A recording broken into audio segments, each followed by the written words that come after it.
شلمه صدۍ کې دنیا غټو جنګو علاوه ټکنالوژي داسې بدلون راوست چې دنیا ډېره تیزه او کوچنۍ شوه. خو دا ټایم پښتون په خاوره لیټرسي ریټ 2% هم نه و. بیا یو داسې ښاغلی یو داسې ننګیالی رالی چا چې له انګریزانو جنه خپلواکي ترلاسه کړه بلکې هغه د پښتنو پرمختګ باندې هم ډېر کار وکاو.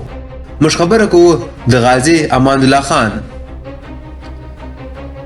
غازي امان الله خان حکومت د بدلون او د مډرنیزم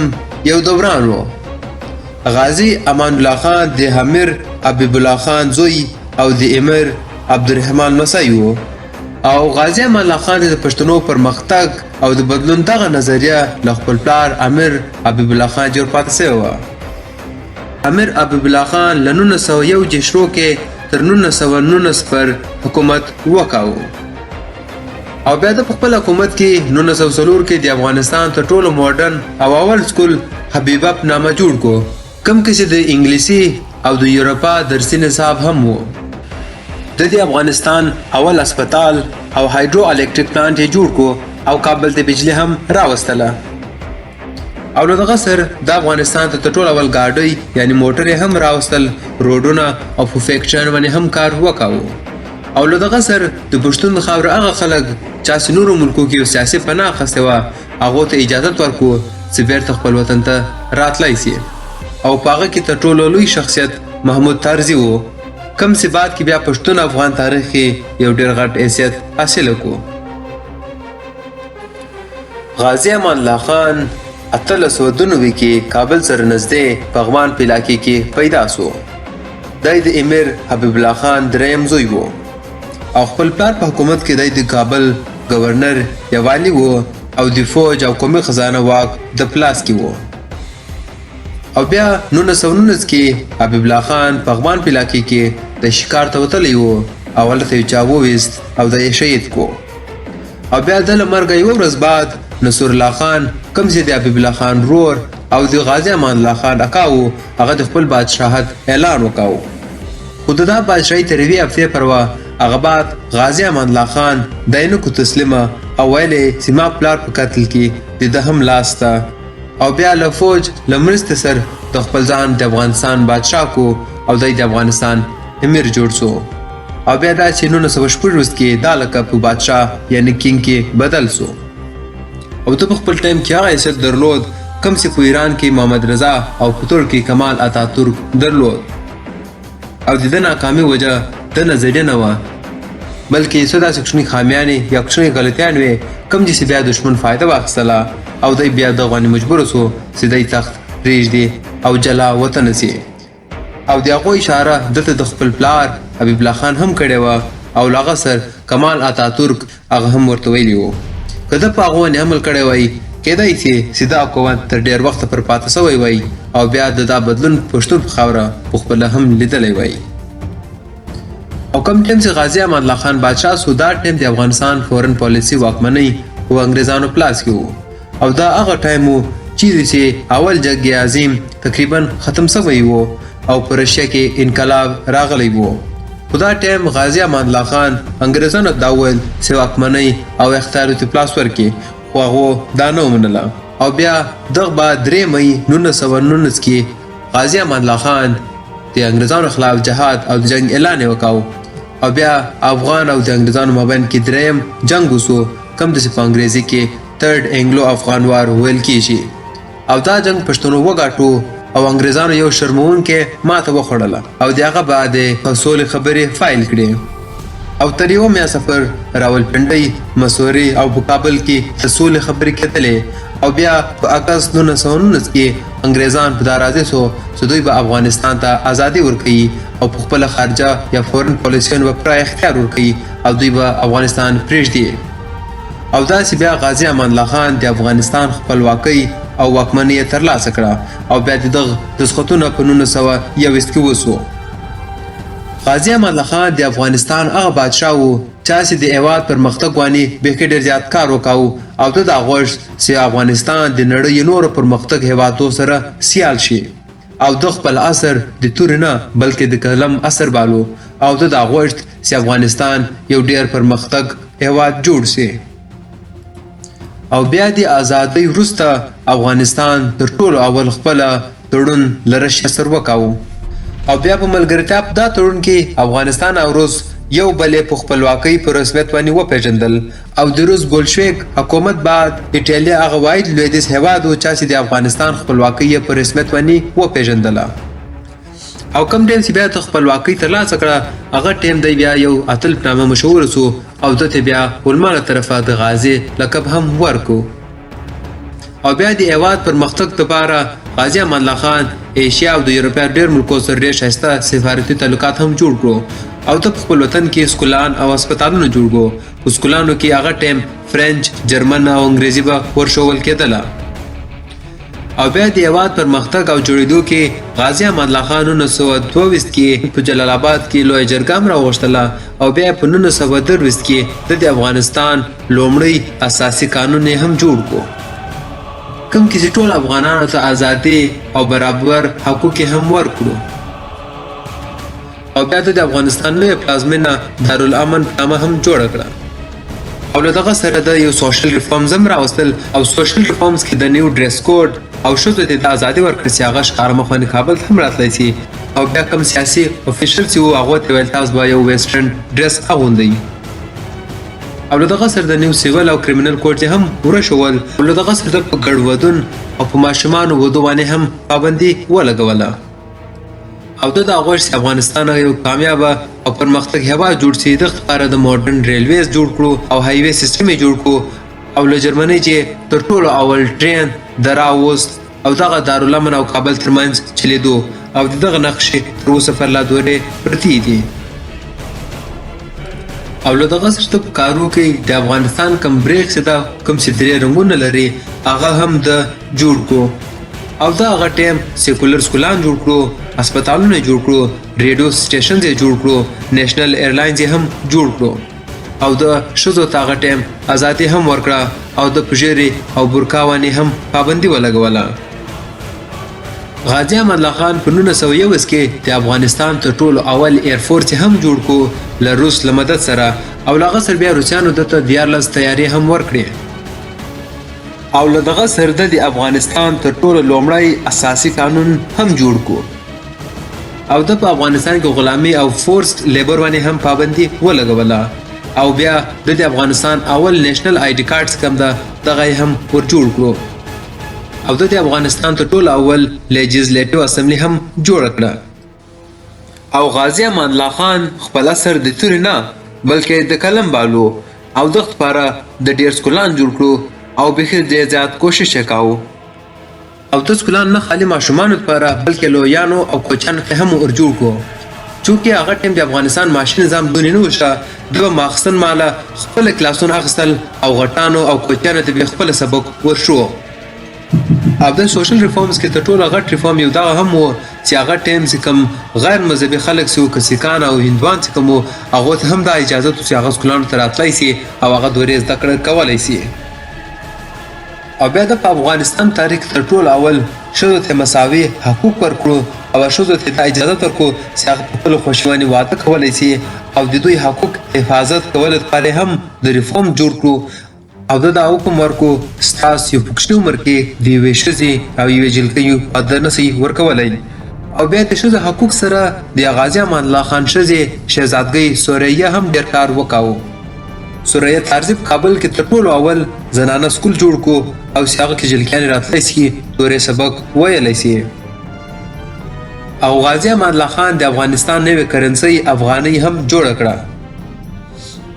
او غازي امان الله خان د هېواد او د معیشت پرمختګ باندې ډېر کار وکاوه او هغه لپاره د انفراسټرکچر انډسټریالایزیشن او کمیونیکیشن باندې ډېر کار وکاوه او دغه سره د روډ ټلیفون لاین او پوسټل سرویس هم جوړ کړو او د دې انفراسټرکچر تر ټولو غټ مثال څه کوم ده هغه ګریټ نورث روډ ده کوم چې نورترن او ساوترن افغانستان له یو بل سره کنیکټ کوي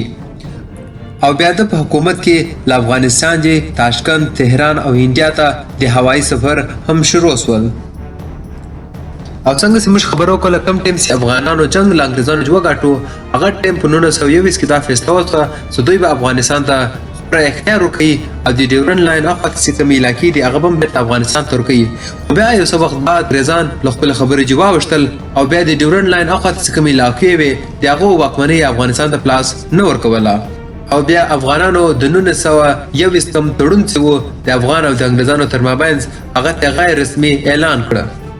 داسې غازي امان الله خان په خپل ټایم کې بیخي ډېر زیات سوشل اکونومیک او ایجوکیشنل ریفارمز راوستل او فورن او ډومېسټک پالیسي باندې هم ډېر کار وکاوه او هغه سره د ویسټرن لباس وانې د ښځو ازادي وانې سکولانو وانې د غټانو او د کوچیانو په زده کړه باندې هم ډېر کار وکاوه او له دغه سره د افغانستان اول بینک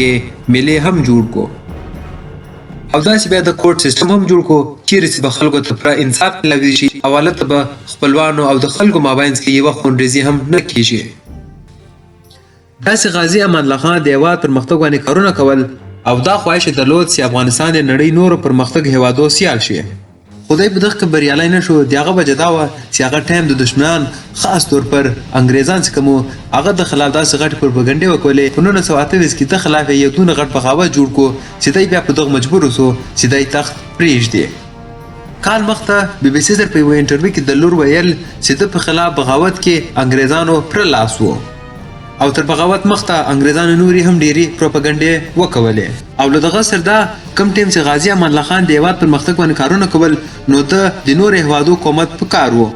او هغه ټیم انګریزان نه پخپله بلکې نورو هېوادو ته هم دا وویل چې د غازي امان الله خان هېڅ کومک به نه کوئ او دغو پروپاګنډو سره د غازي امان الله خان یو څه داسې کمزوریانې کومه کمزوریانې چې بیا دشمن فایده واخیستله او د خلاف بیا بغاوت فیل کو.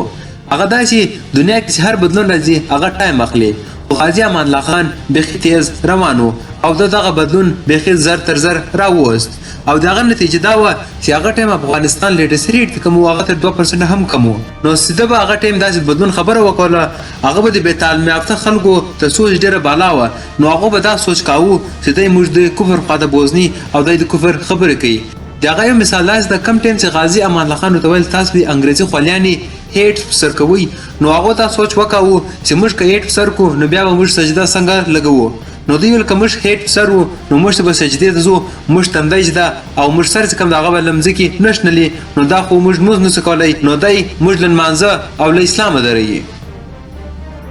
دنیا کې که هر بدلون چې چا راوستی که هغه نبیانې که نور داسې خلک یې د هغو ټول مخالفت سوی ده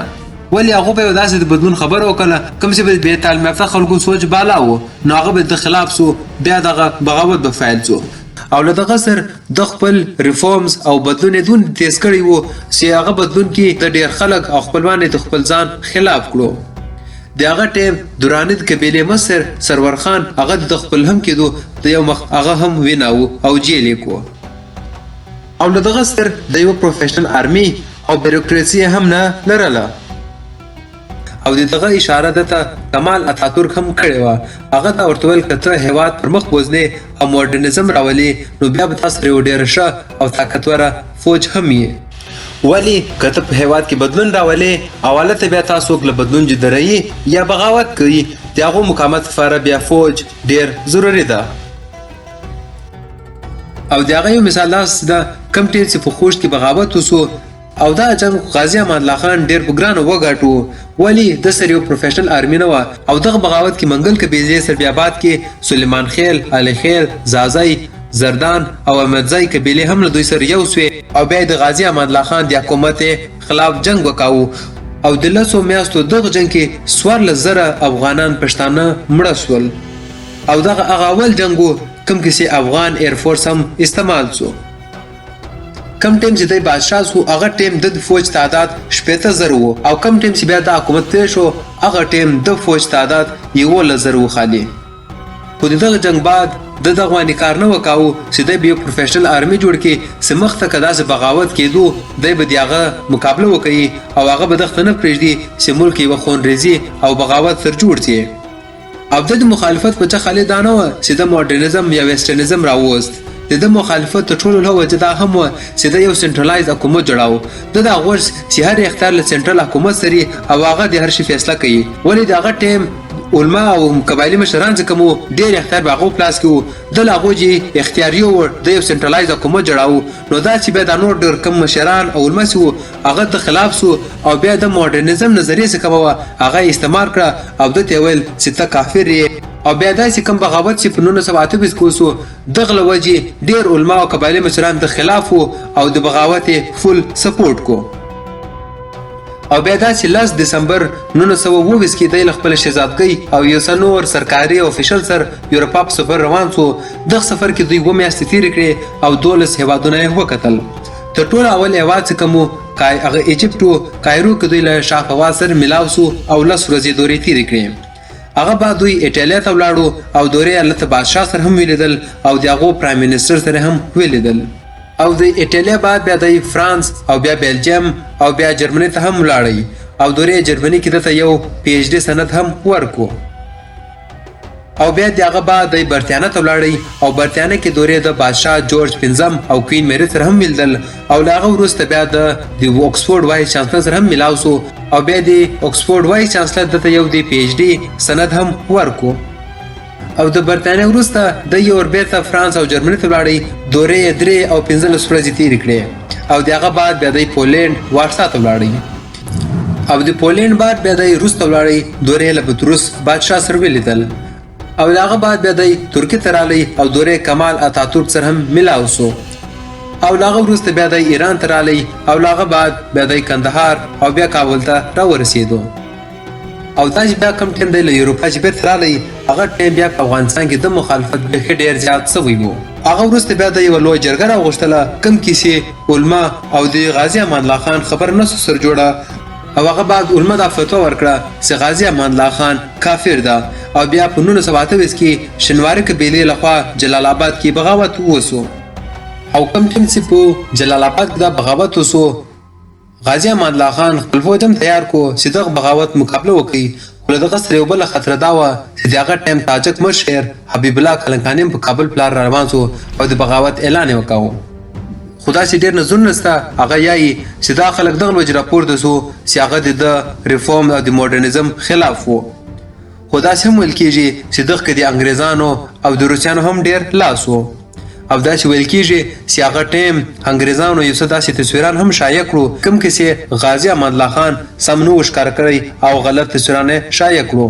او یو څه داسې نظرونه هم شته چې هغه ټیم خلکو ډېر ناپوه وو نو دوی به ټایپونه راواخیستل په غرو کې به کښېښول او هغه ټایم کې به دا ویل چې غازي امان الله خان کافر ده نو چې خلکو به دا واورېدل خلکو به په دغه حیران سو چې غر هم غږېږي او یا یې چې غازي امان الله خان کافر ده نو خلکو هو ساده او له دوی سادګي چې بیا دشمنانو فایده واخیستله او بغاوت فایل سو بیا او دا خبره بیخي ډېر رښتیا ده او پخوا ډېر مورخین دا لیکل هم او بیا کال مخته بي بي سي ته په یو انټرویو کې د غازي امان الله خان لور دا ویل چې د خلاف کوم بغاوت چې وسو په هغه بغاوت کې د انګریزانو ډېر غټ لاس و ولی برتانیا دا نه غوښت چې هند له څنګه یو پرمختګ هیواد جوړ شي ولې چې دا هیواد بیا نور ډېرو هیوادو ته یو مثال جوړېدلی سوی او دوی د یو غټه خطره جوړېدلی سوی نو دوی دا غوښت چې دا خلک هر وخت جاهله او ناپوه وی او دوی دغه خلک غلامان کړي وی او خپل فایدې لپاره هر وخت دا استعمالولی نو دا چې برتانیا هغه ټیم د خلاف یو خلک استعمال کړو او د خلاف بغاوت فایل کو او بیا چې کم ټایم بغاوت فایل سو هغه ټایم بیا غازي امان الله خان خپل فوج سره غزني ته رالی او د غزني کې دا ویل چې پښتنو ترمنځ جنگ جوړیږي او بېګناه خلک مړه کیږي او بیا د خلکو ته دا وویل چې د پښتنو ترمنځ جنگ نه غواړم او چې دلته یوه وینه توسي او د بیا استعفا ورکړه او بیا په خپل جی خپل رور عنایت الله راوست عنایت الله د افغانستان 3 ورځې پر بادشاه وو او هغه بعد حبیب الله کلنکاني چې کوم ټیم کابل وناو بیا د ورور هم له افغانستان ورتښتېدو او دورې هند ته ولاړی دورې پناه واخیستله او کم ټیم چې د استعفا ورکړه او داسې بیا د کندهار پلار هند ته رالی او بیا له کراچۍ بعد د ایټالیا ته ولاړی او بیا ایټالیا کې د یو په ودانۍ کې پاتې سو او دغه ودانۍ د افغانستان سفارت لپاره ټاکل شوی و او بیا د یو څه وخت لپاره د دوري و او بیا چې کم ټیم نادر خان حکومت کې رالی هغه ټیم نادر خان دغه حکم ورکو چې دغه ودانۍ راخلاصه کړه د حکومت د جای ده او کم ټیم چې په یورپا کې ژوند کاوه هغه ټیم د ونې داسې ورځې هم راغلی دی چې د سر به مړی نه وه او د خوراک پیسې به نه وې ولی دغه ټیم له کابل سره یو روابط نه لرو او د یو داسې کار نه درلود چې د خپل خاندان وساتي او د خاندان ډیر غټ او د ډیر مشکلات سره مخامخ وو. او بیا په 1948 کې د افغانستان یو سفیر کم ټیم روم ته ولاړی عثمان امیر هغه له سره ملاو سو او کم ټیم سی هغه له د حالات خبر سو بیا هغه بعد افغان ګورنمنت له سر یو سمرسته کوله خو دغه یو دا شرط چې دای به بیرته خپل وطن ته نه راځي او داسې بیا د ملک جلاوطن سو او د 10 کال په یورپا کې تیر کړو او داسې بیا د 1960 کې سویټزرلند کې د وفات سو او خاور ته وسپارل شو او بیا دا چې د مرګ وروسته د افغانستان ته راوړ او جلال آباد کې امیر شهید باغ کې خپل پلار له څنګه شخ کو او د مرګ بعد د شزه سلور زویان او 15 لوري پاتې شوې. کم ټیم سي حبیب الله کلنکانی رالی هغه نه میاشتې حکومت وکاو او دغه بعد بیا نادر خان حکومت کې رالی او د حبیب الله کلنکانی پالیسیانې بالکل هغه رقمې کوم چې بیا مخ ته طالبانو پالیسیانې وي. د حبیب الله کلنکانی یو څه پالیسیانې دغه دي چې هر ښځه به حجاب خامخا اغوندي او هر ښځه خپل کور خپل خاوند بغیر نشي پرېښولی که د بند راوځي هم له خپل خاوند سره به او د ټول سکولان بند کړو او ټول ژبې چې په افغانستان کې بشور کېدلې لکه جرمن فرنچ او انګلیش دغه ژبې د بند کړې او ویلې چې دغه د کافرانو ژبې دي. او بیا چې کم ټیم غازی امان الله خان په اروپا کې ژوند کاوه هغه ټیم بیا په افغانستان حکومت خلاف ډیر بغاوتونه هم وسو او د هغه بغاوت کوشش دا و چې غازی امان الله خان بیرته افغانستان ته راولي او د بیرته حکومت وکړي او هغه بغاوت ته امان الله لویالیزم ویل کیږي. دغه هغه خلکو کم چې د غازی امان الله خان وفادار وو او دا کوشش وو چې د بیرته راولي او د دوی بیرته حکومت جوړ کړي خو دا ټول کوششونه ناکام شو او دغه کې څه بغاوتونه ما تاسو په سکرین باندې لیدلای شئ.